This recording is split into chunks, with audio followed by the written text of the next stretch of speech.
Muy buenas a todos, damas, caballeros y especímenes peliculeros, y bienvenidos un día más a Punto de Giro. Lo primero, felicitaros a todos el año, feliz 2020, y extrañar un poco a nuestro compañero Álvaro, que hoy no puede estar con nosotros, pero que ha diseñado conmigo con todo el cariño esta sección que os venimos a presentar, y que rescata una sección que ya presentamos hace muy poquito cuando fuimos a ver el 9º capítulo de Star Wars, el ascenso de Skywalker, y en el que nosotros hicimos una review sin spoilers en lo que sería esta sección que hoy recuperamos de hace una semana y media aproximadamente y que hemos llamado A lo loco y sin spoilers.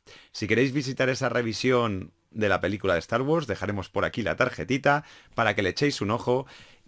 En ella hemos querido, sin necesidad de entrar en más detalle, dar un poquito de aire, un poquito de pulmón a este cierre de trilogía que ha hecho JJ Abrams, que tanto a Álvaro como a mí nos ha hecho disfrutar muchísimo en el cine y que además, como sabéis, está teniendo todo tipo de críticas, desmantelándola, críticas en muchos casos y en muchos canales bastante bien construidas, en otros no tanto.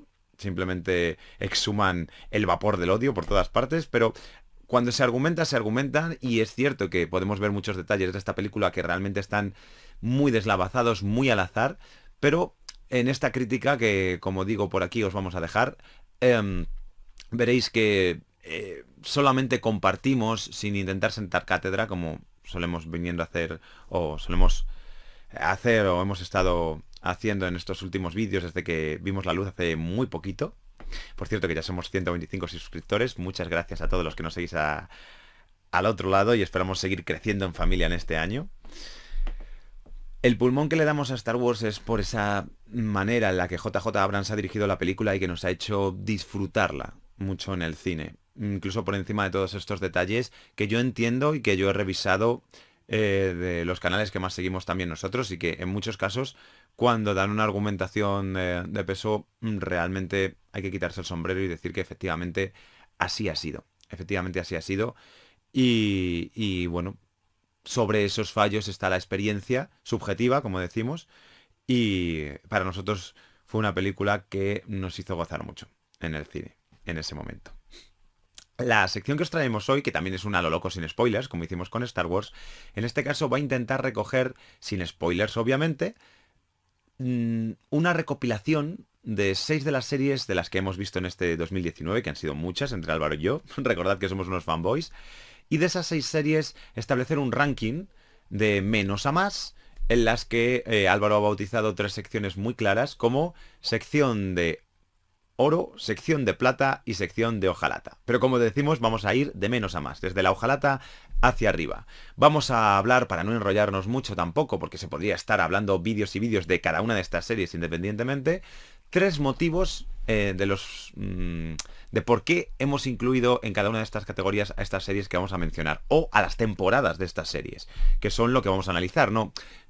Salvo las que son autoconclusivas, que ya veréis que hay un par.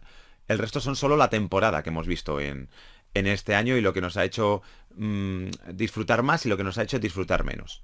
Por supuesto, queremos dejar esto muy claro.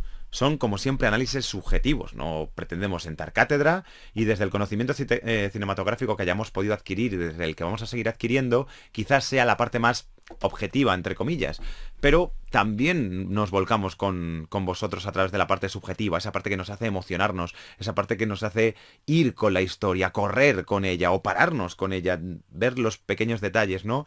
Como espectadores. Y desde ahí, pues todos los que lo contempléis, algunos estaréis de acuerdo, otros no estaréis de acuerdo en absoluto, otros les gustará o estará de acuerdo con unas cosas sí y con unas cosas no, pero no intentamos poner al mundo de acuerdo, simplemente compartir, porque nos divierte y porque nos gusta mucho, nuestras experiencias con todos estos productos fílmicos con vosotros. Sin más dilación, quiero ya dar paso a la primera parte de este ranking, la parte de hojalata, en la que vamos a empezar hablando de la 8ª temporada de Juego de Tronos. Sí, efectivamente, si hay alguno que no la haya visto todavía, no os preocupéis porque sin spoilers, como he anunciado anteriormente, nosotros, Álvaro y yo, no podemos sino sumarnos a este aluvión de críticas negativas que ha tenido, pero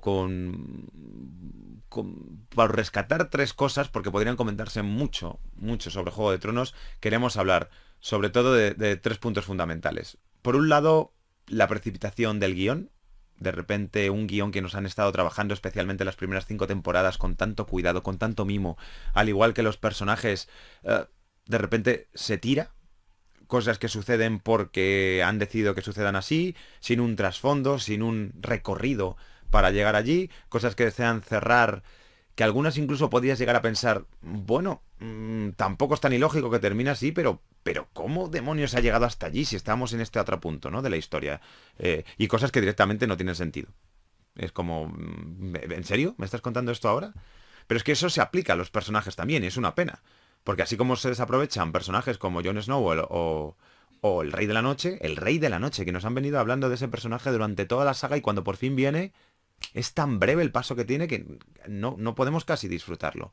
Y además con un final un poquito diferente a lo que se hubiera esperado, a las teorías que se especulaban, además con respecto, y esto lo une directamente, lo entronca directamente con el personaje de Jon Snow, que ha perdido también bastante, que si bien con respecto a la novela, yo he sido lector de las novelas y las he disfrutado mucho, incluso desde la tercera, diría que finales de la segunda temporada incluso, que ya empezaron a modificar cosas, cambiar otras, meter unos personajes, quitarlos, avanzar la historia a partir de la tercera temporada por encima del quinto libro. Cinematográficamente a mí me seguía convenciendo, había muchas cosas muy ricas, pero de repente en el 6 sufrió un bajón en general, en el 7 empezamos a ver este aceleramiento, este corre-corre de la serie constantemente, y en la octava directamente tiran por la borda, especialmente los 3 últimos capítulos, todo. Todo. Como digo, no solo de guión, sino también de personajes. No solo en el desaprovechamiento de El Rey de la Noche o de Jon Snow, que si bien ha cogido más fuerza, yo diría incluso que en los libros, el personaje de Jon Snow, de Jon Nieve, que vemos a lo largo de la temporada, para mí, llega a coger más peso, más carácter, más fuerza que el Jon Nieve que se nos queda en el quinto libro, ¿no? Bastante más. Y eso me apetecía verlo desarrollado. Pero de repente es como que desde que hay ese vínculo entre su personaje y el de Daenerys, el personaje de Jon lo diluyen completamente. Yo no sé si esa era la idea de R.R. Martin, pero me da la sensación de que no. Pero igualmente, yéndonos o dejando al margen el libro o las ideas del escritor original, fílmicamente tampoco funciona. No funciona. Por no hablar de los personajes que directamente les cambian el concepto que han tenido y que les han ido trabajando, incluso los superobjetivos que han ido teniendo durante toda la serie, y se convierten en una persona que casi no puede, un personaje que no puedes casi ni reconocer. ¿Este es el Tyrion? Que no sabe, ¿en serio este es Tyrion? ¿O en serio esta es Arya? ¿O qué cojones le está pasando a Cersei en esta temporada? Por ejemplo, por nombrar 3 de los más potentes y donde yo personalmente vi más ese cambio de, pero es que esto, o sea, es que ahora Cersei haría esto o haría lo otro, o no haría esto, o Arya dejaría de hacer eso, no me lo puedo creer, ¿sabes? Cosas que te plantean que, o qué pasa con Bran, bueno, no, como digo, no nos podemos meter muy a fondo porque es una review sin spoilers y no hay más que contar con respecto a esto. Pero por eso, por estas 3 principales razones, está en esta categoría de hojalata. También en esta categoría hemos querido meter a la serie de Buenos Presagios. Esta serie es muy posible que muchos menos la conozcáis. Es una serie británica basada en un libro que a mí personalmente me gustó mucho. Álvaro, por ejemplo, no lo había leído, que es del mismo título, Good Omens, Buenos Presagios, de Terry Pratchett y de Neil Gaiman, que son 2 autores que me gustan muchísimo. Quizás algunos hayáis visto la serie de American Gods, basadas en un libro de Neil Gaiman, que, bueno, si algún día hablamos de esa serie ya os contaré, porque también tiene... Fíjate, yo las pondría, también la he visto este año, la pondría en la categoría plata, pero no es de la que nos toca hablar hoy, nos toca hablar de Buenos Presagios, y está en la categoría hojalata, porque, o sea, los 3 puntos que más destacaríamos Álvaro y yo es que la chispa buena que tiene es una presentación de un mundo fantástico, absurdo, surrealista, jugando con muchos clichés y llevándolos a una comedia absurda muy interesante, especialmente porque los actores principales, que son el personaje de Crowley, interpretado por David Tennant, y el de Azrael, interpretado por Michael Sheen, que están brillantes y en conjunto la química que tienen ambos es bestial. Pero a partir de ahí, de repente la trama vuela. La trama se va, se pierde, se empieza a enredar de una manera que parecía de planteamiento muy interesante, pero ya no es que se haga absurda, porque están jugando al humor absurdo, sino que de repente te da unas conclusiones que no hay quien se las crea. Por ejemplo, hay un tema con todos los personajes de los 4 jinetes que se va, se pierde completamente y cae en caída libre a partir de los 3 o 4 primeros episodios. Hay una caída libre en la que no sabes dónde va a tocar fondo y de hecho la propia resolución de toda la serie nos parece, iba a decir anecdótica, pero ni eso, o sea, es como, qué pena, ¿por qué lo han tirado así? Porque yo me he leído el libro, evidentemente el libro termina así, pero no termina así, y por supuesto el camino hasta llegar a ese final no es, es mucho más interesante en el libro. Pero siempre defender esto, separemos productos, ¿vale? Porque un producto fílmico, incluso yéndose de la raíz original, si es que tiene una raíz en una novela o en un cómic, podemos entenderlo y podemos disfrutarlo. Incluso habiendo sido fans del cómico o del libro, intentar separarlo es un trabajo que requiere cierto esfuerzo si has tenido mucho vínculo con el producto raíz, pero que te puede hacer disfrutarlo también de otra manera, el producto fílmico. Pero es que en este caso se cae por todas partes. Eh, sobre las dos siguientes series vamos a dar el salto ya de categoría a la categoría de plata. Y aquí en principio quiero hablaros de la tercera temporada de Stranger Things. Sí, Stranger Things. Esa serie que ha causado tanto, tanto revuelo y que, de la que todo el mundo se enganchó a principio. Y personalmente creo que con mucha razón todos los debates que ha generado y la cantidad de fans que ha producido. Es una serie que ha jugado con una recreación del mundo de los 80 maravilloso. Creo que es una de las mejores cosas que mantiene esta tercera temporada. O sea, la recreación, por poner un ejemplo, de ese gran centro comercial en la era en la que empezaban a haber grandes centros comerciales, desde el vestuario, cómo utilizan la música, la original y la no original, la banda sonora no original, cómo juegan en los personajes, pero ya no solo eso, sino también externamente desde la dirección, la forma de dirigir, el tipo de personajes, el tipo de conflictos que se plantean, son unos conflictos muy parecidos a los que se planteaban en ese tipo de películas de adolescentes en los 80. Los personajes se comportan así, el tipo de tramas y cómo las llevan es exactamente igual, por poner una referencia a los Goonies, ¿no? Es un poco en eso, que hay cosas que te las tienes que tragar, pero te las tragas porque acabas jugando. Y creo que ahí es donde se abre la brecha en esta tercera temporada. Porque así como mantiene parte del territorio oscuro que tan atractiva le hace en la primera y la segunda temporada, por cierto, la segunda bastante criticada, a mí me siguió gustando bastante. Quizás que utilizar el mismo personaje como cabeza de turco se alargaba demasiado, pero es que la primera temporada la había dejado ahí. Tenía que partir de ahí. Es que no, ya lo habían dejado presentado. Entonces tenía que ser por ahí y para mí siguió siendo muy interesante. En la tercera, todo lo oscuro pierde mucho peso, aunque sigue teniendo presencia, en favor de la comedia, de esa comedia ochentera, facilona, con recursos y deuses máquina muy de los 80, pero que a mí me tiran mucho para atrás. Pero ya no solo por las tramas, porque la trama principal es muy potente y está muy bien planteada. Esas subtramas de los equipos de actores que de repente se dividen de los equipos de personajes, que nos van contando diferentes perspectivas que se acercan o que intenta, o que, digamos que a las que el conflicto principal va afectando y al final tienen que unirse todas, son, son impresionantes. Pero están jugadas, como digo, la trama principal quizás es la que más respeta ese tono oscuro desde un... O sea, hay un baile de tonos con las otras en una comedia como demasiado exagerada, como demasiado innecesaria, demasiado enchiclada, cosas demasiado increíbles, incluso para lo increíble que te están planteando ya. Pues es como muy poco creíble, tanto que al final a mí y a Álvaro nos ha hecho desconectar en muchas ocasiones. Toda la trama de Dustin, por ejemplo, donde que creo que lo más brillante son los diálogos que introduce eh, el nuevo personaje, el de Robin, de Maya Hawke, de la actriz Maya Hawke, que me parece lo más interesante de esa trama.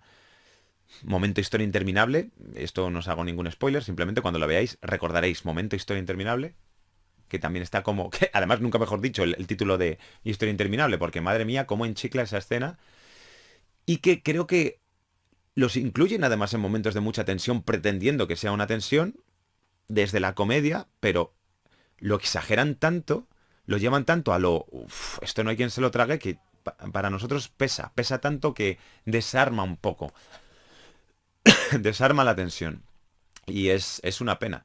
Porque luego, por ejemplo, también tenemos personajes desde el lado más oscuro, la Némesis, todo el personaje de Montgomery, que lleva el personaje de Billy, que es una Némesis maravillosa, que tiene uno de los climas más potentes hacia el final de la temporada y creo que es lo más brutal, no solo ya en la temporada, sino en general en todas las temporadas de Stranger Things. Creo que es uno de los mejores momentos que ha habido. pero te falta el recorrido en medio. Hay capítulos entre medios de la temporada que pides, pero muéstramele más, si es súper interesante, dime más cosas. Pues Dacre Montgomery se queda ahí un poco en una nada, que dices, quiero ver más, y sí, luego lo ves, y ves que es brutal lo que te cuentan, pero cuéntame un poquito más, ¿no? Desarróllame un poquito más esto. Y por otra parte, todos los personajes que estamos viendo aquí, hay un...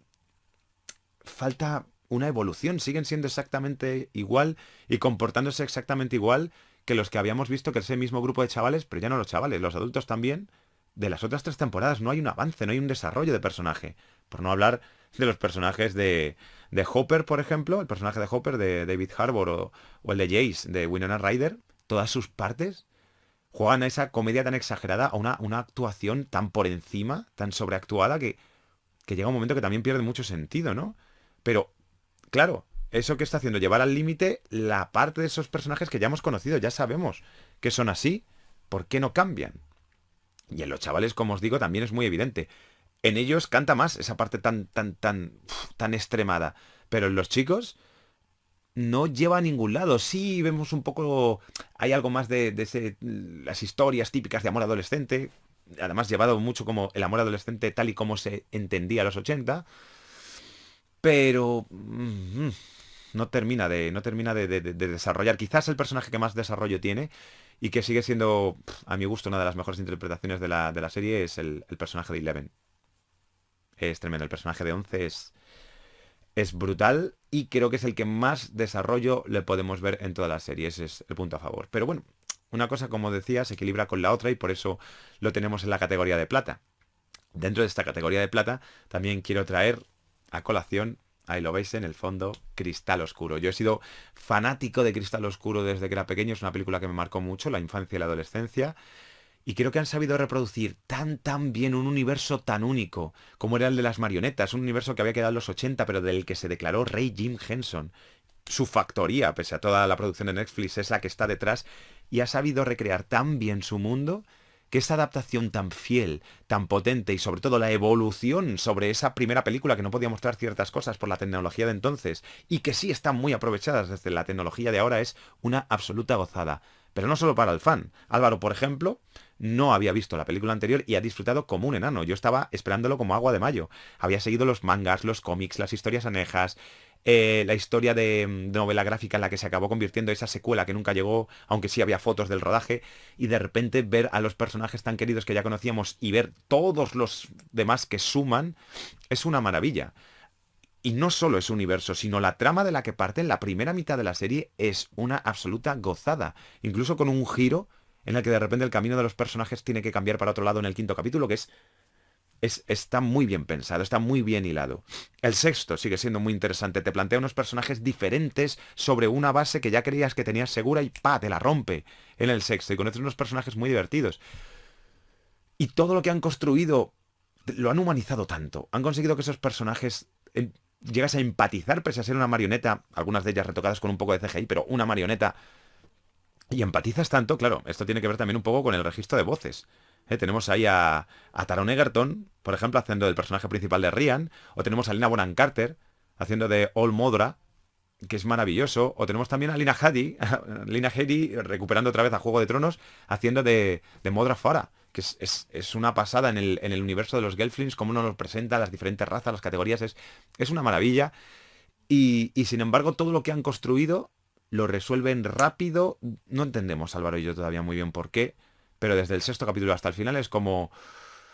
Teniendo una producción como Netflix y sabiendo que la acogida iba a ser tan potente, no podían esperarse a terminar de desarrollar eso en la segunda temporada. La dejan abierta y generan expectativa en el que lo está viendo para decir, ahí va, que no me han terminado de contar esto, ¿qué va a pasar en la segunda? De esta manera cierran, pero no terminan de cerrar, pero es que lo que no terminan de cerrar casi te deja pensando, pero lo que han dejado de contar, ¿da para una segunda temporada entera? Yo creo que no.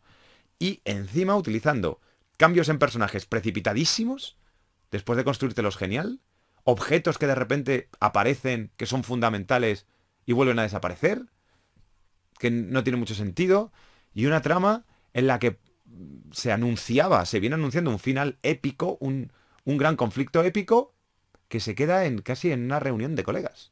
Es es muy extraño. Muy extraño. No deja de ser potente, no deja de ser interesante, pero ¿por qué? ¿Por qué decidís resolverlo así? ¿No? ¿Por qué lo lanzáis tan en picado? Es una pena que suceda de esta manera. Por cierto, la voz del Skektek es Mark Hamill. Sí, sí, Mark Hamill, impresionante, que ya le conocemos sobre todo por haber puesto la voz al Joker muchas veces y, por supuesto, nuestro querido Luke Skywalker. Por cierto, que sobre lo que os comentaba antes del canal, quiero comentaros que hace muy poco Álvaro ha participado en un debate que acaba de subirse en el canal Idiocracia, ¿vale? Con el hashtag Star Wars y en su sección eh, al cerebro. ¿m? Al directo al cerebro. Directo al cerebro, hashtag Star Wars en el canal Idiocracia, donde han hecho un debate a 6 personas, en el que acaba entrando una más, acaban debatiendo entre 7 personas, 6 y se van turnando, sobre este episodio 9 de Star Wars. También nos vamos a dejar por aquí una referencia para que le podáis echar una visita. Muchas gracias por invitarnos a ese debate, fue un placer estar con vosotros. Aunque yo personalmente no pudiera estar, me consta que Álvaro lo gozó y se sintió muy agradecido. Gracias por ayudarnos también a crecer de esta manera y para compartirlo con todos vosotros. Después de este momento de apoyo, que creo que siempre es fundamental entre todos los que nos consideramos creadores de contenido o generadores de contenido, vamos ya a la última de nuestro ranking. Vamos a la categoría de oro.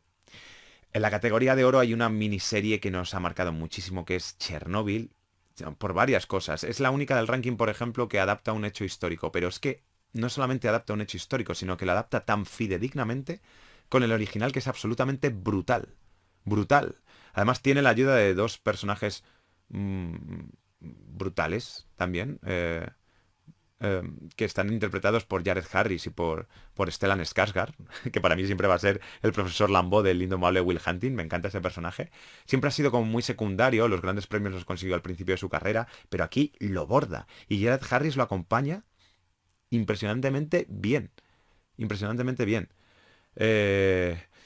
Ambos personajes son básicamente los principales dentro de la serie. Y el hecho de que te presenten un hecho que muchos de nosotros hemos vivido y nos suena y nos recuerda de, sí, jo, qué terrible, ¿no? Lo que pasó en Chernóbil, pero quedó como una cosa aislada, como que se resolvió rápido y bien. Y el ponerte los puntos sobre las IES, sobre lo que pudo llegar a haber pasado y que se meta eso dentro de tu casa en plan de, ¿en serio esto es lo que podía haber pasado? Porque además te lo presenta de una forma muy fría, muy cruda, muy dura. No cae en el morbo fácil, pero sí que ves escenas realmente difíciles de digerir. Y sobre todo la realidad de qué es lo que estaba pasando, qué es lo que podía ya haber llegado a pasar y cómo manejaron esa situación, que podía llegar a haber sido una catástrofe completamente planetaria y no lo fue. No lo fue porque estuvieron a tiempo. Es maravillosa. Es una serie que recomendamos. Además está completa, la podéis ver muy rápido y es muy, muy, muy potente porque además la dirección, la música, acompaña de una manera tan brutal que es algo que bueno, desde aquí Álvaro y yo os recomendamos mucho. Como hemos dicho anteriormente, luego a lo mejor lo veis y para vosotros os produce un efecto completamente diferente, o hay un rechazo por toda esa brutalidad que nos expone, o no sois tanto de cine histórico, os gustan más otras tramas. Pero como decimos, este es nuestra sentimiento, nuestro sentir sobre esta saga. Y la última serie que tenemos en categoría de oro ha sido la serie The Watchmen. Watchmen, que es una serie que en principio Álvaro no quería o no le llamaba mucho la atención, pero a mí sí, y sin ser en este caso fan del cómic, volvemos a plantear el hecho de que podemos disfrutarlo siendo fan del cómic. Seguramente si nos referimos constantemente a si lo han reproducido tan fiel, por lo que he podido leer por ahí, la fidelidad se la han pasado un poco por el forro, pero yo entiendo que para esos fans es muy difícil. Que una vez que les están trastocando los personajes que tanto tiempo han amado, ver una serie en la que les cambian completamente eso, les decepciona, yo eso lo puedo entender perfectamente. Pero queremos hablar de Watchmen desde el punto de vista simplemente cinematográfico. Y creemos que es posible, porque a mí me ha pasado, por ejemplo con Juego de Tronos, como os comentaba antes, el que de repente me cambien totalmente lo que ya tenía yo en la cabeza cuando leía, pero ver que fílmicamente, que a nivel de dirección, que a nivel de trama, que a nivel de personajes está funcionando a las mil maravillas. Y funciona. En Watchmen funciona. Hay un capítulo interruptus por ahí, que no sabemos muy bien por qué lo jugaron así. Yo creo que es porque han dado mucho peso a capítulos de personaje, en el que nos presentan, en concreto se centran en alguno de los personajes y nos van al fondo de cada uno. En algunos de ellos incluso un poco desperdiciado, porque qué pena, ¿no? Te hablan de un personaje al que luego a lo mejor no tiene más desarrollo o no le dan más peso. Quizás es para abrir un canal hacia la segunda temporada, puede ser. Podría ser, pero el tono es tan original y tan único y una narrativa tan específica que funciona muy muy bien. Está contado de una manera muy peculiar y yo diría que incluso el 60% de los capítulos tiene una dirección, bueno, a lo mejor no el 60, pero el 40% por lo menos de los capítulos tiene una dirección maravillosa. Es espléndida. Y sobre todo esa narrativa tan de descolocarte continuamente, de no saber qué está pasando, por qué está esta persona ahí, pero dónde está realmente, y esta persona por qué le está llevando a esa otra situación, sin comerlo ni beberlo, es muy, muy brutal. De hecho, los dos personajes principales, interpretados por Jeremy Irons, bueno, hay más, pero digamos que las dos interpretaciones que para nosotros han sido magistrales han sido la señorita King, que es la protagonista, y la de Jeremy Irons. O sea, los dos están a un nivel y diré, el de Jeremy Irons, el que ya acabé de esperar, su personaje es maravilloso, quizás es el que más descoloca, pero el que tiene los momentos más brillantes o de los más brillantes dentro de la saga. Y luego el personaje de Sister Knight, el personaje de King, de ella es la primera vez que yo he visto un protagonista que rompe con el concepto de protagonista. El protagonista es aquel que siempre va a dejar que la historia avance, o es el que provoca, mejor dicho, que la historia avance. Es el que, a través de lo que hace, de lo que no hace, o de lo que se calla, o de lo que dice, va funcionando la trama y va cambiando. Pero en este caso es el primer protagonista que he conocido que las cosas le van pasando y tiene que ir asimilándolas y reaccionando frente a ellas sin saber muy bien qué está pasando ni dónde está, pero sin dejar de ser el centro de toda la trama, frente a todas las tramas anejas que nos van planteando y cómo llegamos a ese final que también deja abierto para seguramente una posible temporada, pero que cierra muy bien todo lo que tiene que cerrar. Y eso nos ha parecido magistral y maravilloso. Y es una de las series que más nos ha hecho disfrutar, desde luego, sin lugar a dudas. Sin lugar a dudas. Como nos han hecho disfrutar otras muchas películas también durante este año. De hecho, ahora aquí, en esta cajita, os vamos a dejar el enlace, no sé todavía si al canal o a alguno de los vídeos que hemos hecho sobre Midsommar, El Irlandés, Ruby Sparks o The King o Origen, en los cuales, bueno, pues vimos la luz en ese formato que seguiremos trabajando en este 2020, por supuesto, de ensesionados, en los cuales nos tiramos una hora analizando técnica y completa, a nivel técnico, a nivel interpretativo, a nivel también emocional, esas películas, ¿no? Tanto con una primera presentación sin spoilers como el resto del programa con spoilers. Por aquí lo tenéis. Si os animáis, entraros en alguna de ellas o incluso mirad la lista del canal y seleccionar la que prefiráis.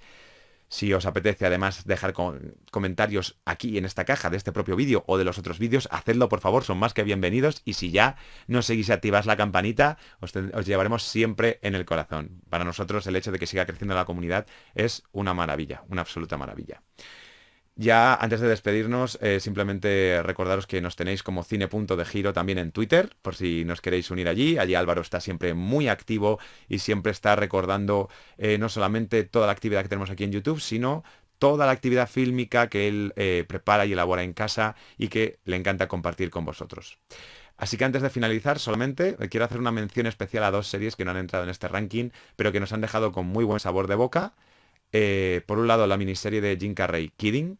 Por favor, no os perdáis Kidding, es una pasada. Hablan de que va a haber una segunda temporada, no lo sé, queda muy bien cerrada y creo que el trabajo de Carrey, que ya en los últimos trabajos fílmicos que le hemos visto, ya ha demostrado que no solamente era un actor de comedia y de farsa, es un actor brutal y en esta, que yo creo que tiene algo de autobiográfico también, es un despliegue, es un espectáculo lo que hace Jim Carrey en esta serie, pero además está acompañado por un elenco maravilloso y por una historia que te emociona, te alegra, te destroza, impresionante. Y también queremos dejar un último guiño a El Mandalorian.